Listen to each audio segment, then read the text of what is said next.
And hello, everyone. Good morning. Good morning. Sasha and Vedran here again. Okay, looks like the volume works. Coffee with Sasha and Vedran. You should put Vedran too. You're having a coffee as well.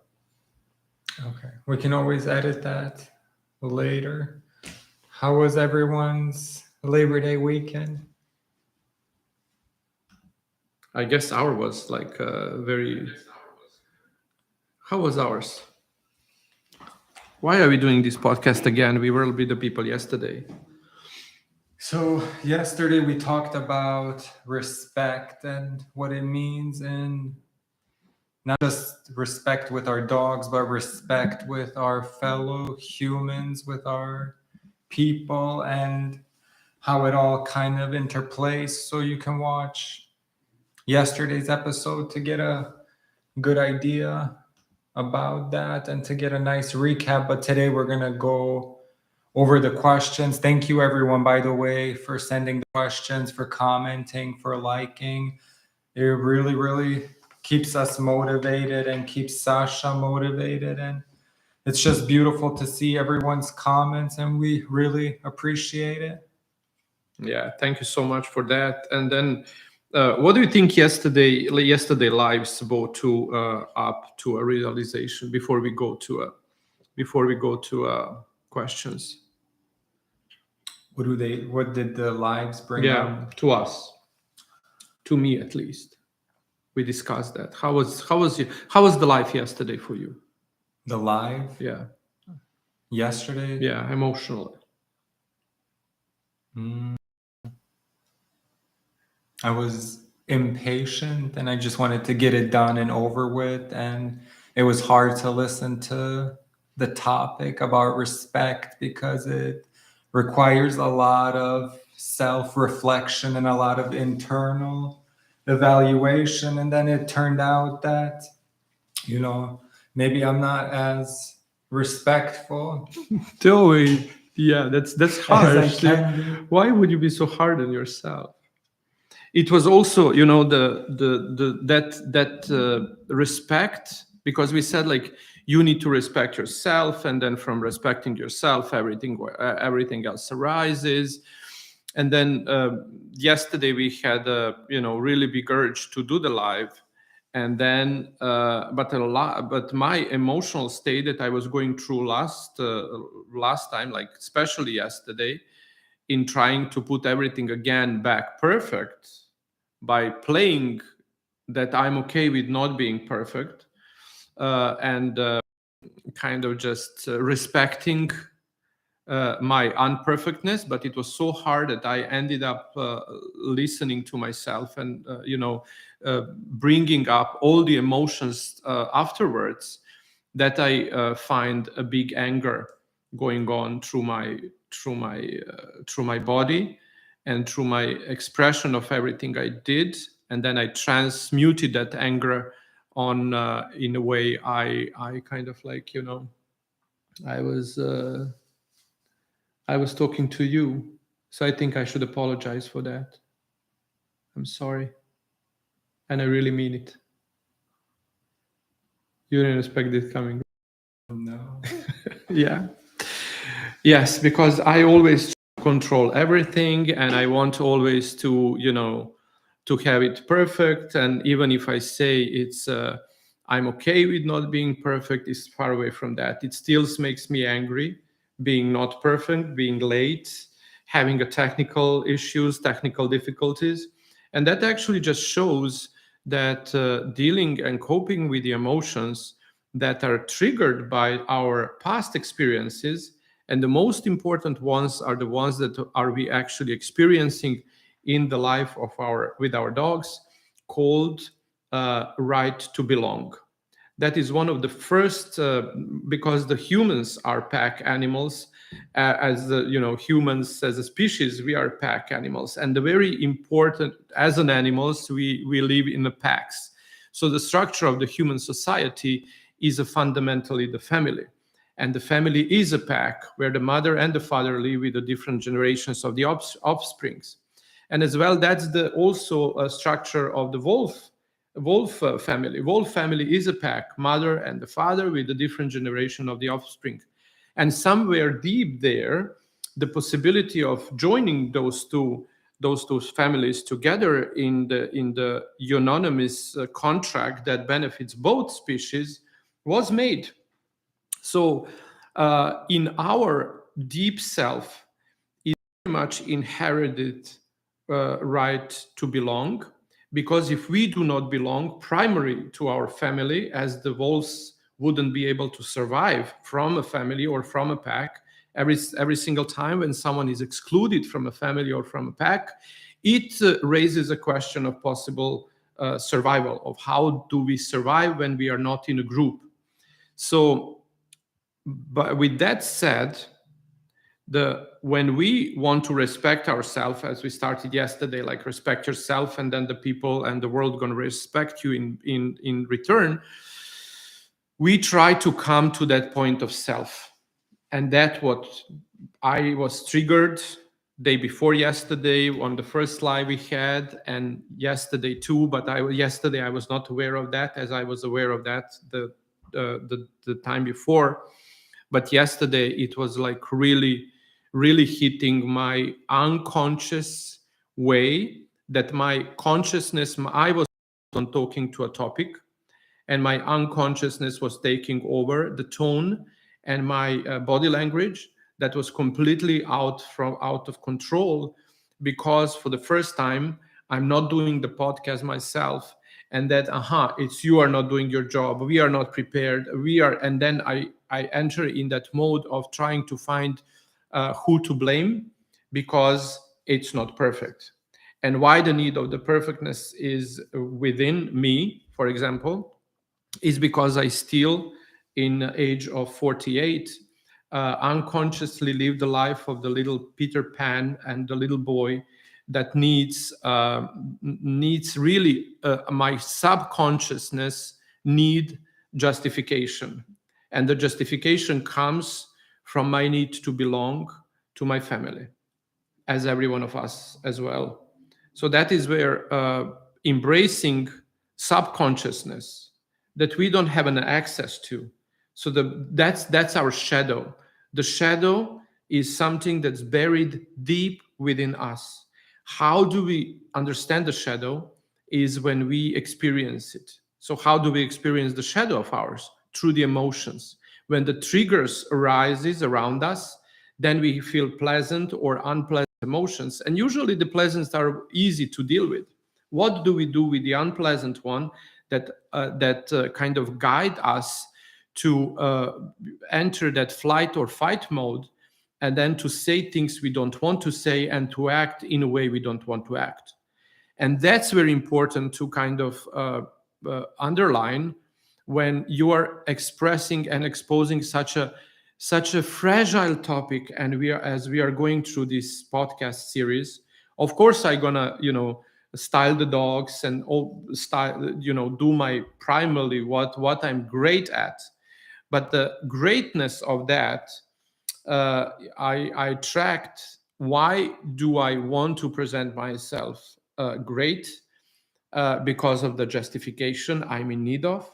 And why I'm in need of is because everything that I'm going live through with Vedran, with his help and support in front of the camera, because I do want to bring it to your attention how important it is for overall growth and awakening of ours, because I think the clock is clicking and there is no much time left until we will not be really forced to fight the artificial intelligence awakening coming, and us to get a chance to soften our heart and to see the world around us the way it is.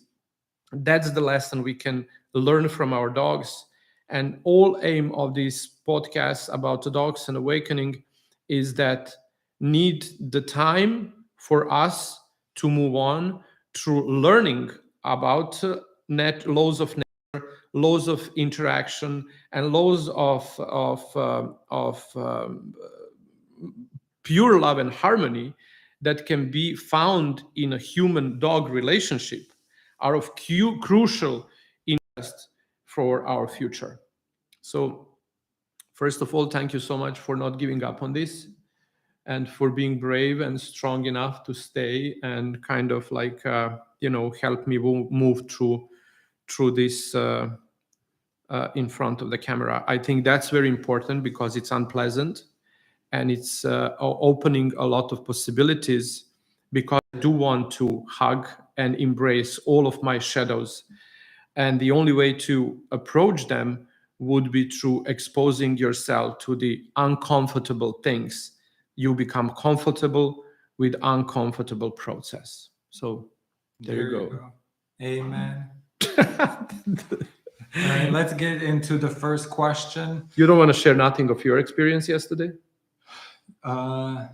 Maybe next Thursday, because I really think that these questions that were submitted are really good questions, and I think that they can kind of guide the progression and the continuation of this podcast. Okay, fair enough. All right, so are you ready? Mm-hmm. Do I need to limit you on the time you have to answer?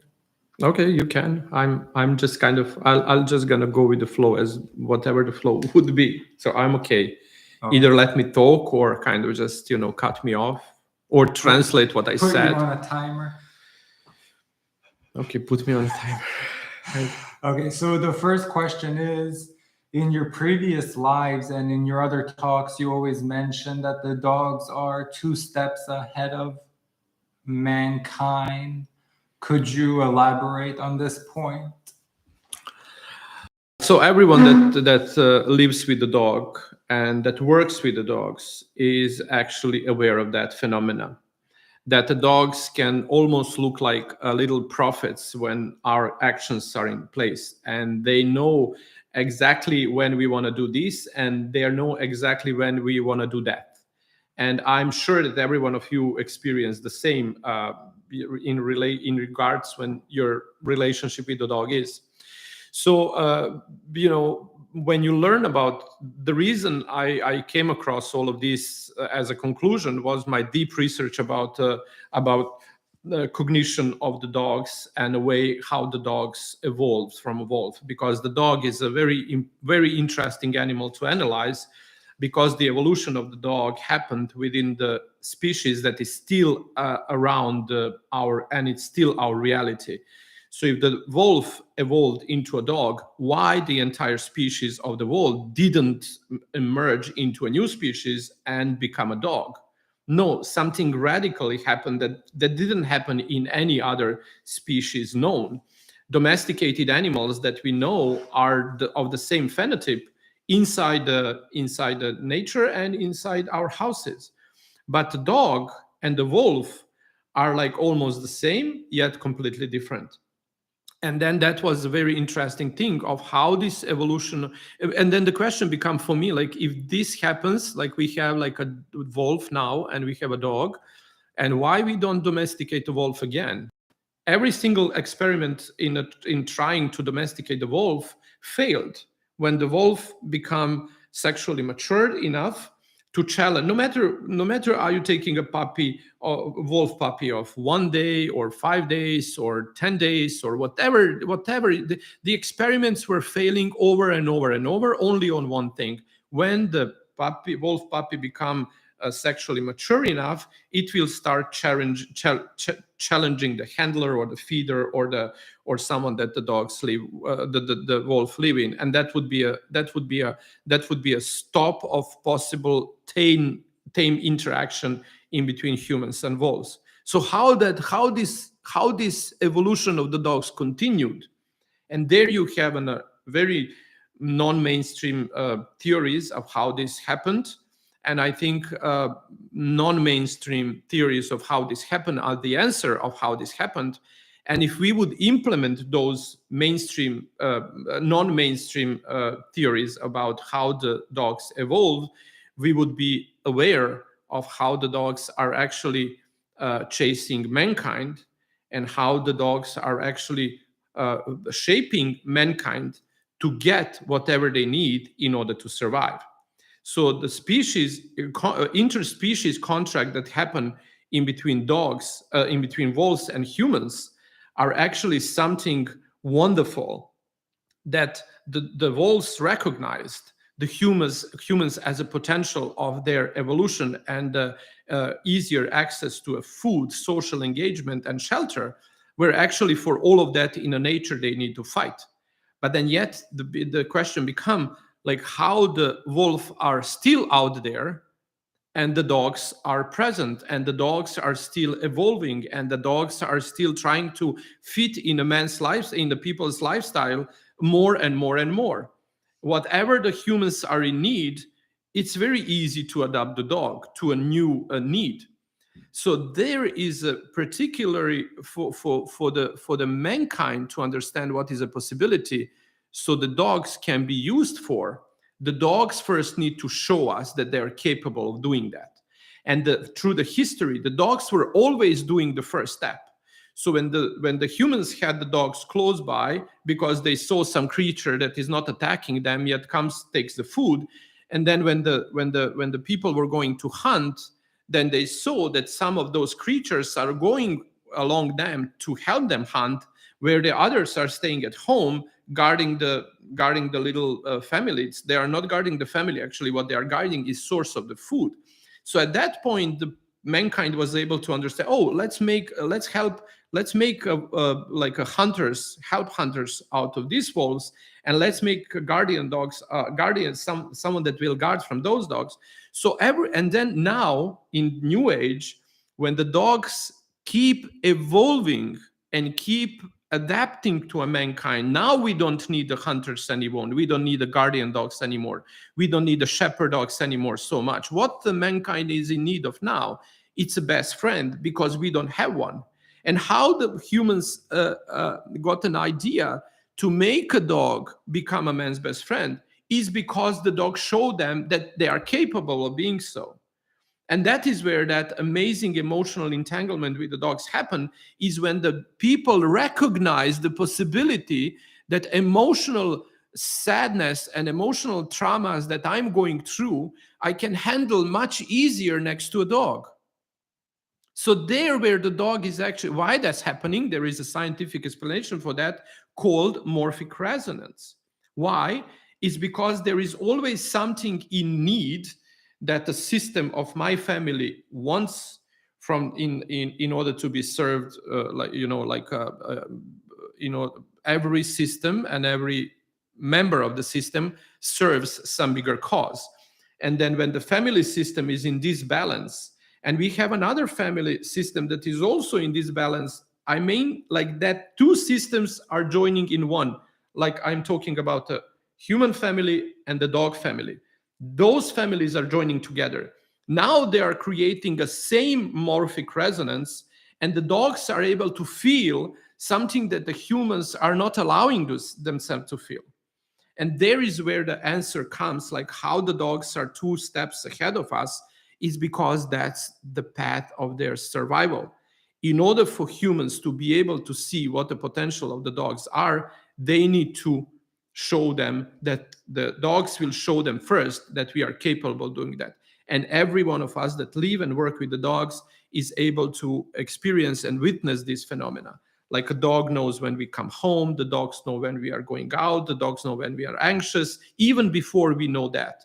That's why explains as well why we are using the dogs to predict such things like epileptic attack or diabetic attack. Is because all of those systems, all of those attacks are actually culmination of the biochemical process inside the human's body that lasts a couple of hours. And the dogs can sense that, the dogs can smell that, and dogs can predict and warn people of these dangers coming, and then the people would act accordingly. But the interaction in between humans and dogs is something that the humans shouldn't take for granted.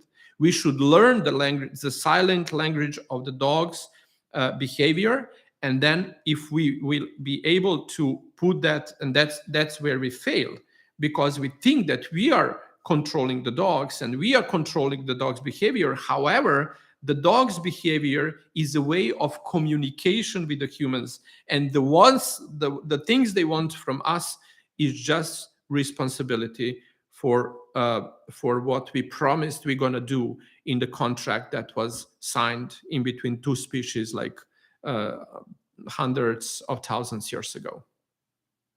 Oh, wow. Okay, so a lot to unpack there. So let's take it back from the beginning. So you mentioned the first contact theories, and that even when you go back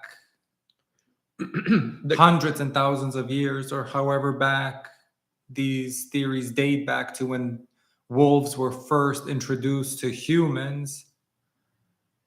And so if you look on the internet, or if you check on Google, there is the mainstream theory of, that there was some mother wolf and that she was domesticated. So that's the theory of domestication. But also, I think it's interesting that domestication always involves keeping someone or something confined, like livestock or sheep or cattle or even horses. You domesticate. You don't just, but a dog, you don't necessarily, most of them, you don't have to confine in a space. They're not going to run away. Yeah, that's very good point. And also, the million question here that gives us aspect to this point is how to unfold the relationship is who approached first and why. That's the So million. it's domestication versus evolution or adaptation. Yeah. That's the question. If the human domesticated wolf, it means that the humans saw out there that there is some creature that looks like a wolf, and let's go there and see what we can take out from that wolf. And that why, if you put yourself in the shoes of the people, like in 100,000 years ago, let's use this common, 14,000 years ago. That's kind of ground of the mainstream. Now they are putting it like hundreds of thousands and things like that. But like overall, it happens like this thinking between human and the wolves happened 14,000 years ago. And that transition lasted for 4,000 years ago. And then kind of the first dog-like creatures were found next to human settlements 10,000 years ago.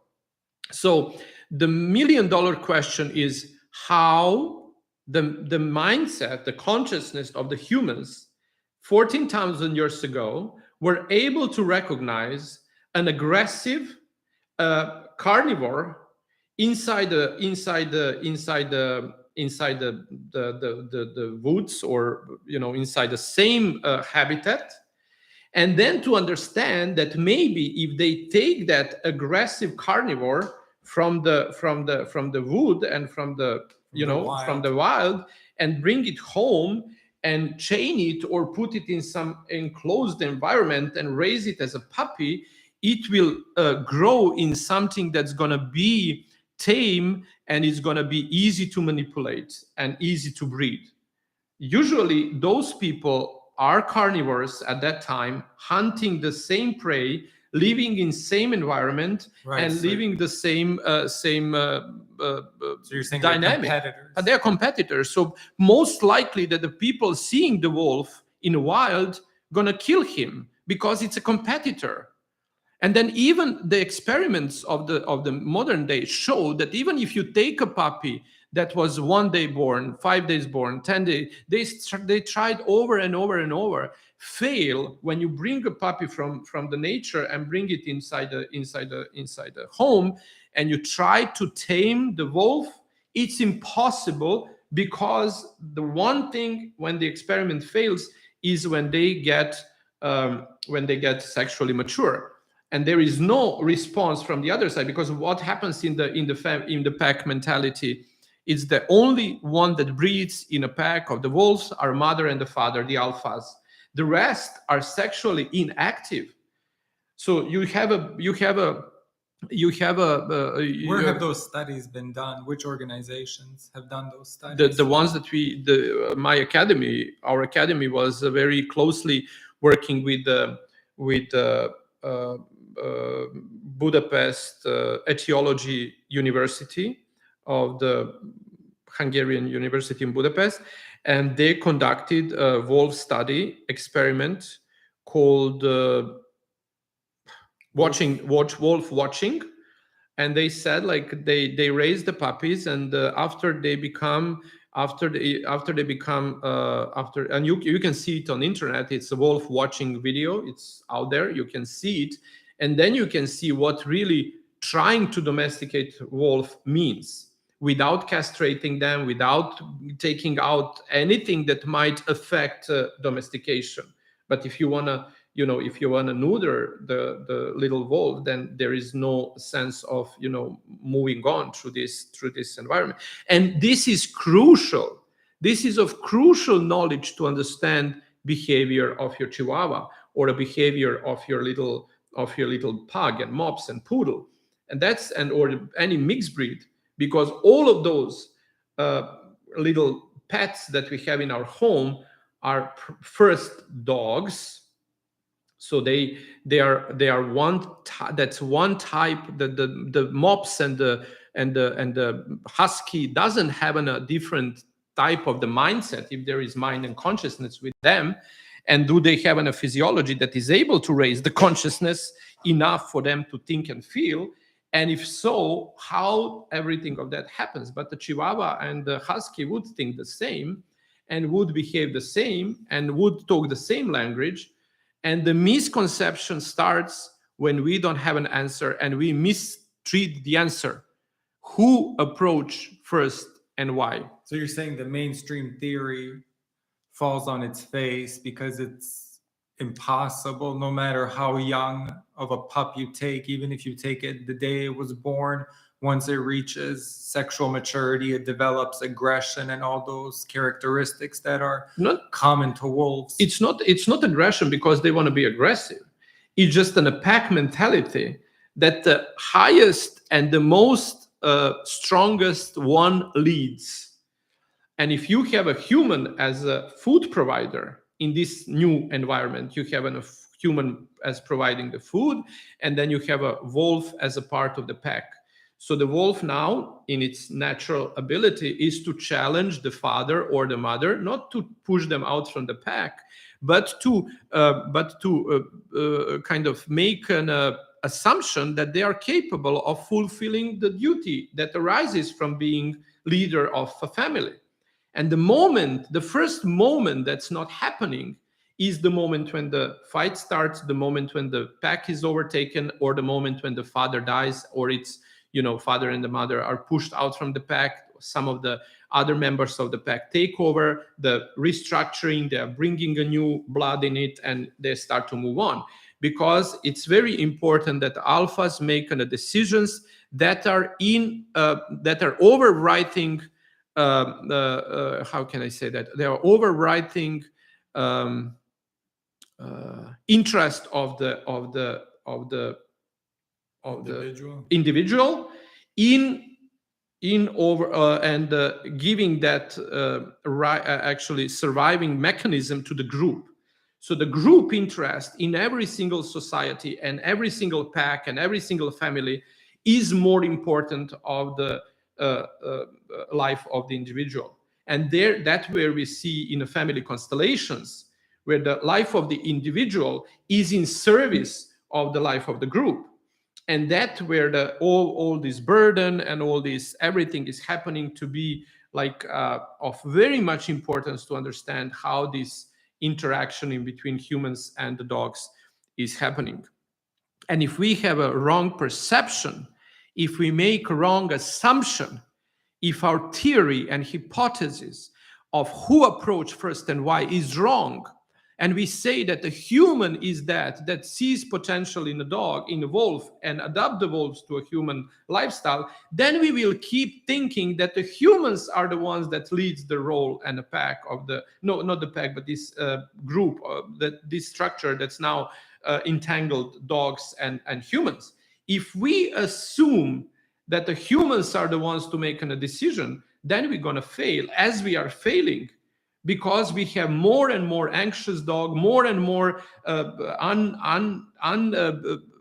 more and more groups of the humans and the dogs that are suffering more than they enjoy a relationship. That is why the shelters are packed with the dogs that the humans don't have any control of, no matter how hard they try. And at one point, they need to say, okay, this is too much stress. This is taking our family apart. Instead of putting it together, our family breaks. And then something, it happens like either me or dog. And then, of course, maybe the choice would be easier to take a dog to a shelter. I'm not saying the thing that's right to be done. I'm saying I'm just observing the reality. And then you said every single time when we feel isolated and we feel structured around the possibilities of what we need to do, we tend to again get to the shelter and bring the puppy. And then we try the best, but we fail. Why? Because we don't know that actually who is the leader there. And this is a man-made world that dogs can't control. But that's in there. That's the coping, surviving mechanism of theirs, to think and to predict, and it's not difficult, because until we become aware of our thoughts, they are already experienced on the level of energy, emotions, and just after that we are aware of them, and we are witnessing the words within our mind. Yeah, but let's go back to the earlier point when you were saying about the wolf and the pack mentality, about sacrificing the individual for the good of the collective, which sounds a lot like Marxism. But so I want to stick to that point, because you kind of went from there and then you developed it all the way to shelter dogs and people not being able to deal with their current situation or having some difficulties, and because that's the end result. But I still want to focus on that beginning, because I think that's really important to develop like an overall picture and an understanding of the original question of how are dogs 2 steps ahead of their humans. Because a lot of people, they think, oh, my dog is, my baby, he's so cute and fuzzy, he's totally helpless without me. Or they always say, I'm there. What's really now popular, people say, I'm her, or I'm his or hers. The owner would say, I'm their emotional support human. Like the dog can't function without me. So you have that phenomenon. Because before it was, this is my emotional support dog, and now it flipped. But anyway, so what does the alternative look like if domestication is highly unlikely, because all the experiments conducted in Budapest and Hungary and all those research institutions? What is the alternative from domestication, and what does that look like, and how does that fit into 2 steps ahead? It's very good. It's very nice hypothesis that actually need to bring in consideration entire structure of the wolf pack. So we have a wolf pack as a family of the wolf, mother and the father leading the wolf pack as an alphas, and then specific interaction. And the point we need to take are the female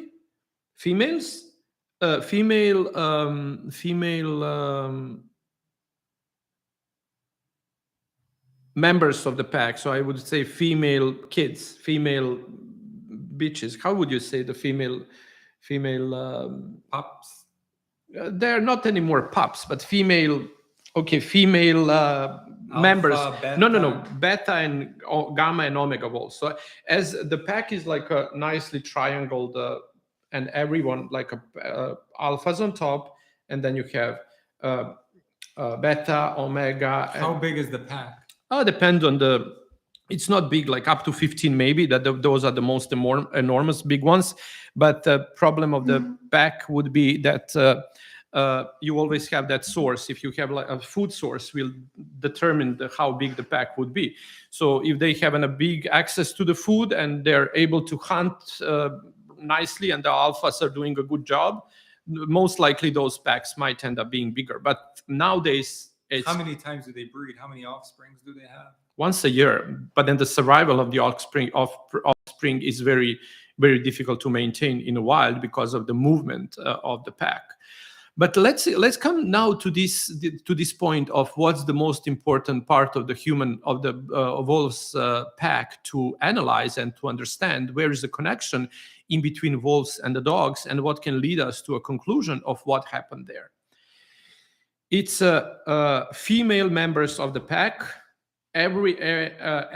just not the mother. So if you observe, for example, and the most important one would be the omega, the deeper part of the pack, like a last layer of the pack, the youngest or the weakest. So those would be the members of the omega pack, especially the weakest. So we say, and then what's very interesting observing them. So only mother is going into a full heat, giving birth to a pup, mate with her husband, alpha male, and then give birth to the puppies. But there is very interesting phenomena happen there as well. When the mother is in full heat, delivering ovaries into her uterus to be pregnated by alpha male, entire pack of the females get in so-called phase heat. That phenomena we do know in the dogs as well. When the dogs get in phase heat, later on they experience this so-called phase pregnancy and phase delivery, where the dog's gonna behave like they have puppies, and they would have milk, and they would have entire hormonal the structure gonna be happening inside them as they would have puppies. They would behave like that. They would even take a little toys and put under them. The milk would come like they really experienced having a babies. That is something that actually happens to wolves as well. Why that's important? It's a survival mechanism of the group, because the mother and the father, the alphas, are the ones that are most important things because of their structure and their health and their consciousness in clever way organizing hunting and everything. So it's to be predicted that only them should give a best offspring genetic material for the next alphas to be chosen from. But what's very important, the survival of the puppies shouldn't depend only on the mother, because if something happened to a mother, the puppies are gone. Yet there are so many females in the pack. Why wouldn't they feed them with the milk, and how would they have a milk? And we do know about the family, about the pack structure, that you have so-called babysitters. The babysitters would stay with the babies when the mother is done, when the mother is going to hunt with the father and organizing the hunting. The babysitters will keep the babies at home safe, with milk included, because that's what actually happened there. If something happened to the mothers, the entire family, entire female structure of the family, deeper female structure of the family, can overtake puppies and take care about them, because every single one of them has milk. Why? Because they went through that same process just without ovariation. Is that how you say? They didn't have an ovaries released, and they didn't mate, but they had so-called fails. They went through entire process, just faking it. Why? So they come to the end, and they will be able to replace the mother if anything happened to her. Now, if we see and observe dogs today, that phenomena is observed there. Some dogs will experience failed pregnancy and failed delivery, and they will have milk, and they will behave the same way as they were pregnant, or they will have babies. So, and then the biggest research that might give us an answer about what happened here is a research of the silver foxes in Siberia, experimented in the late 50s and 60s by geneticist and etiologist called Dmitry Belyaev. he experimented with those foxes, and he said like he got a request because he was challenging the Darwin revolution theory of evolution, and because of that he was excluded, excommunicated from the Moscow or St. Petersburg, I don't know which one of those two big universities in Russia, and he was sent to do his studies to Siberia. That was a way of dealing with political people, dissidents at that time in the Soviet Union. So he ended up there, and he took his research there, and then the local silver fox farmers told him like maybe he can help them develop some tame foxes that will be much easier to deal with, because the foxes that they were breeding were very aggressive, so the people were hurt when manipulating with them during this production of the fur production, right? And then he said like, okay, let's try to breed tame ones. And he had that, especially the reason he was able to find the tame ones was that he approached every single cage where the foxes were stored. So the foxes that were shy, attacking or doing whatever, rather than being interesting in the humans, he was excluding from the experiment. So he was just breeding for tameness. So tameness was some only characteristic that Belyaev started to breed his foxes, and he was trying to find how that's gonna affect the future generations.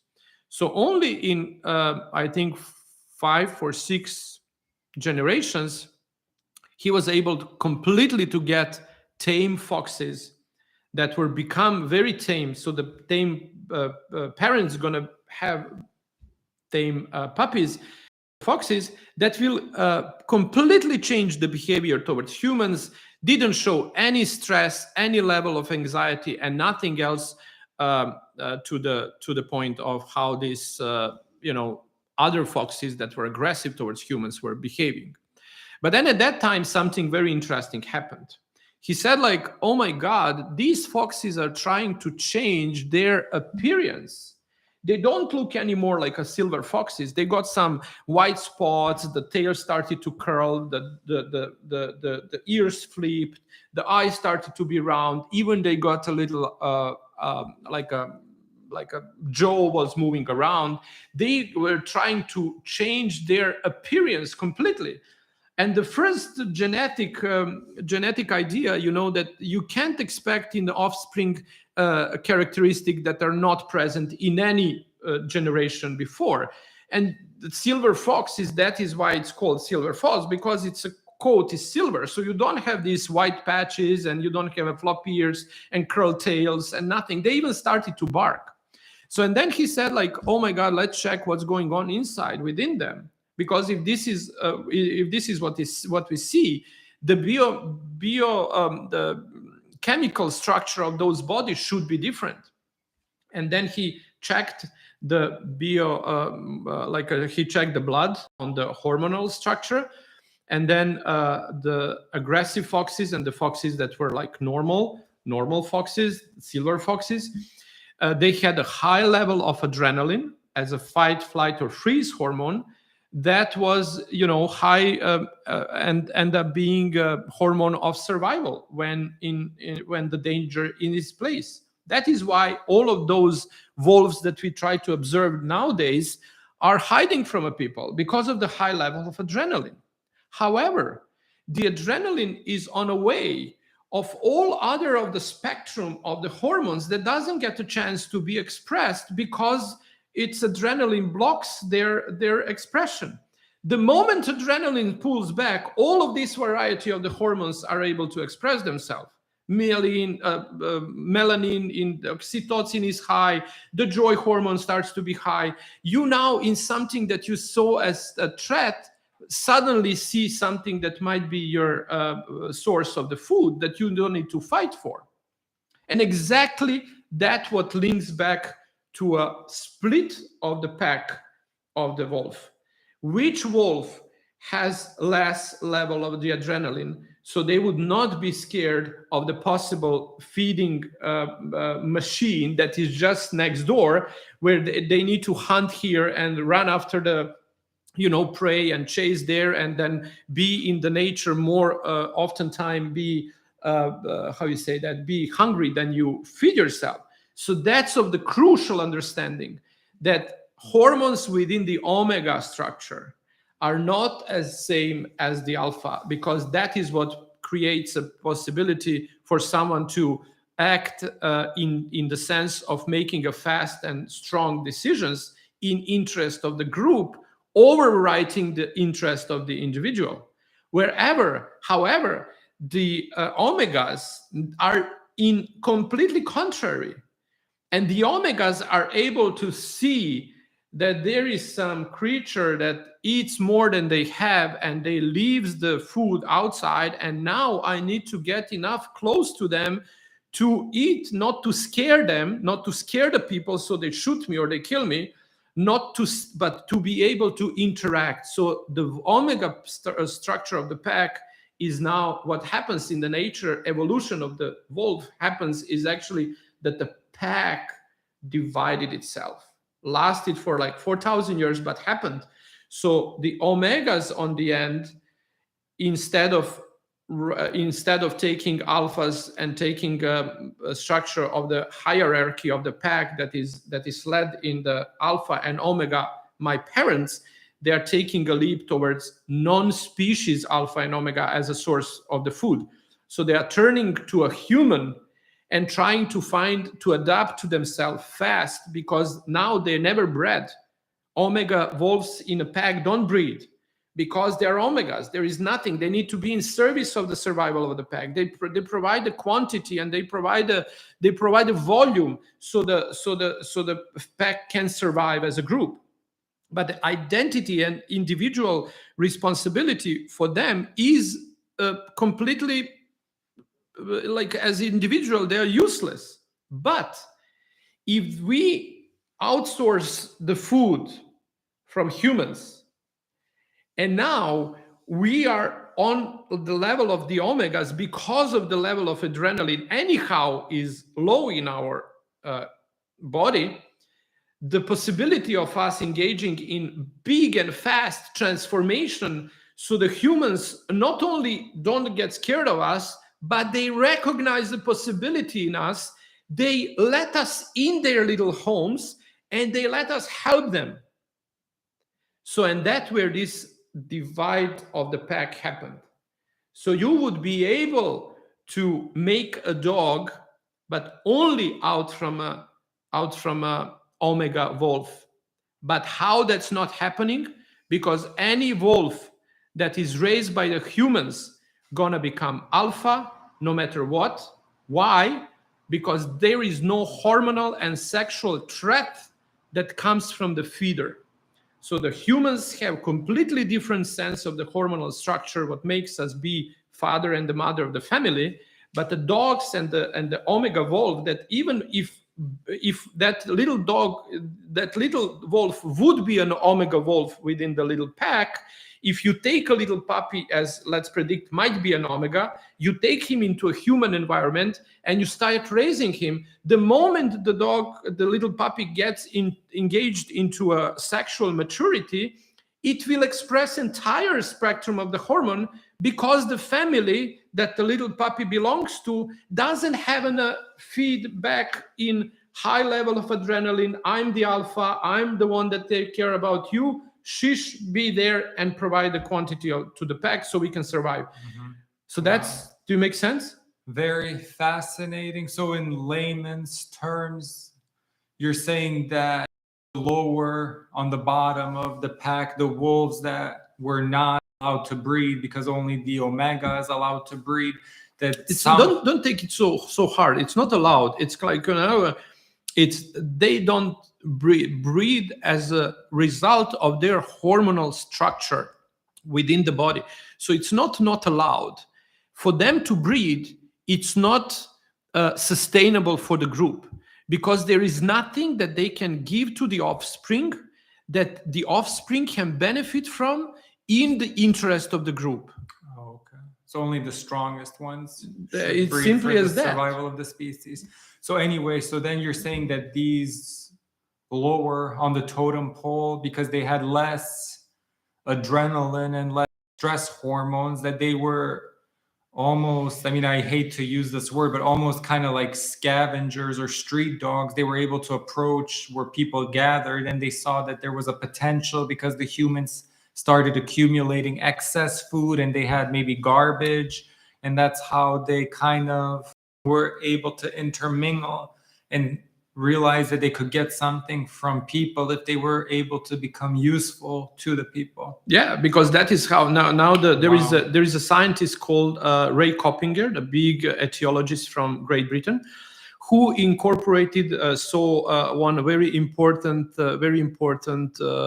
phrase called distance of tolerance. So how close I can get to the humans without humans be scared of me or me getting scared of humans. So there is where the distance of tolerance started to impact the phenotype of the dogs, because they said, if I'm gonna look like a puppy, and that is what the dogs are, the puppy-like behaved animals forever. Why? Because it's cutest, it's easier to manipulate the humans. It's easier to get their attention. It's easier to have them care about me if I look hopeless, helpless, big eyes, crying, kind of human-like faces, like a Shih Tzus, things like that, nose close to the skull and things like that. All of those components are showing that the dog's survival in being able to fool the mankind, that they are so hopeless and helpless that they need our help. And that's also the biggest obstacle in our relationship and entanglement, when we think that that's true. And if I think, because listen to the story from the beginning, what happened if that they just replaced the alpha, they got away from the pack to get the food from the people, but the people are still source of food, and the people should be able to go out and hunt and bring food home, and the dogs should provide the circumstances for that to happen. Today, what the dogs need us to help is to get awakened, to understand and unleash our full potential, to go out and hunt the right way. Don't go, because what we need to do before we hunt, we need to go and work in order to provide something that can replace our bows and arrows and guns and things like that. So we need to make money, and then with that money we go to pet shop. It's a hunting process as well. You just don't take it with the guns. Don't take it with the guns or the arrows. So what happened there is that we are still on a level of the responsibilities, alphas. And then alpha is capable of doing all of those things because of the hormonal status. But the hormonal status of the human body nowadays is full of adrenaline and full of cortisol, because there's a high stress level of our life. And then when the dogs sense our cortisol level and our adrenaline and our completely being shut off on the level of survival, and that's what happens. Our immune system gets shuts off when the cortisol level is high. So that's why we suffer and experience all kind of diseases that we could be very easily fighting if the hormonal balance within the body would be fine. When the dogs smell that, they said, "Oh my God, like you are on the path of the self-destruction. Why are you doing this to yourself?" He said, "No, I'm not under any path of self-destruction." He said, You are doing a job you don't like. You hate your boss. You never told him that. You hate the marriage you are in. You don't have any courage to divorce. You have all of these friends around you that are using you, and you use them, and it's all. That's not the life we need to live. And how the dogs know that? They don't need to know the truth, because we are naked in front of them. Why? Because they have a smell. They smell what's going on within our body. And within our body is a physiology. Is it just smell, or is it intuition also? But first thing, it's a smell. because every single hormone has its own smell, and every single combination of the hormones has its own smell. And then the dogs are trained to not trained, that's a natural way of survival, because you know what happens in the litters. You saw that phenomenon as well. Anyone that lives with, and anyone that had the puppies know that mothers would sometime push away one of the puppies out from the litter because they want that puppy dead. Why? It's because it's not an individual's interest that overrides the interest of the group. And the mother said, this one doesn't smell good because the hormonal structure that going within that body Like is genetic just flaws. something that need to be pushed away. And then the humans are sensitive to those things. And then we go there and save that puppy. Oh, poor puppy, she's not a good mother. She's pulling out the dog. And then we save the puppy, and then we send the message to the entire litter. More you are, you know, more you are genetically, you know, on your way of how you say that, for example, dysfunction, more the people gonna be attracted to you. And then the entire litter say, oh my god, this is getting more attention from the man, from the humans, than us, that our mother is thinking that we are good. And now all of that that resonates very badly. So, you know, we can observe the entire litter, and then we can say, yes. Let's save that for the next time, because this has been like a really fascinating discussion. And I think I'm going to change the title of the episode from wolves to dogs and beyond. Adaptation or domestication. The domestication happened in a certain time, but the humans didn't domesticate the wolf. They domesticated something else. They domesticated something that approached, and it wasn't a wolf. It was a specific source of wolf, the specific part of the wolf pack that wasn't a wolf that we would observe in the nature. Usually those omegas are not even approachable because they are so deep in a pack, they go away from the humans. They don't interact with them when alpha's around. The moment they realize something else, and then we wouldn't be able even to take those wolves out until those wolves didn't approach us. So that's the crucial difference in between the domestication or adaptation. Because if you say adaptation, you lose everything. What do you lose? You lose a potential to inspire dog by not acknowledging that they are 2 steps ahead. Because why? Because that's the only way they can survive. And there's the glitch. Because they are two ahead of us, two steps ahead of us, we get to be responsible for something that they sense we are doing wrong. Why would you live in a marriage that you don't like? Why would you go to the job that you don't like? And then they feel like a cause of suffering because you go to job to make money, to go to the pet shop, to buy the food. And then the dog feels the burden.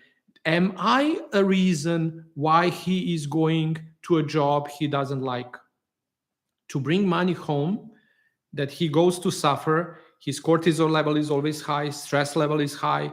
It's gonna be manifested in some sort of disease soon or later. It doesn't matter time. In the dog, the time doesn't exist in their little mind.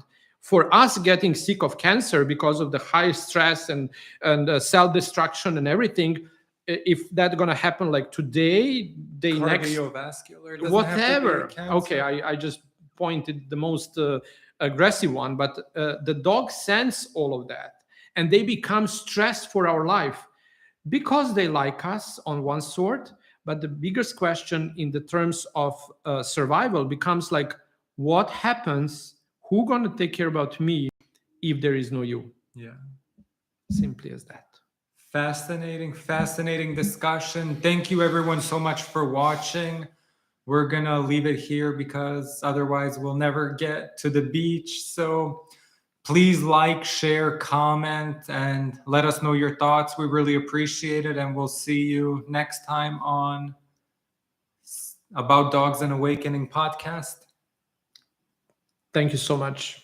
Have a wonderful day. Bye.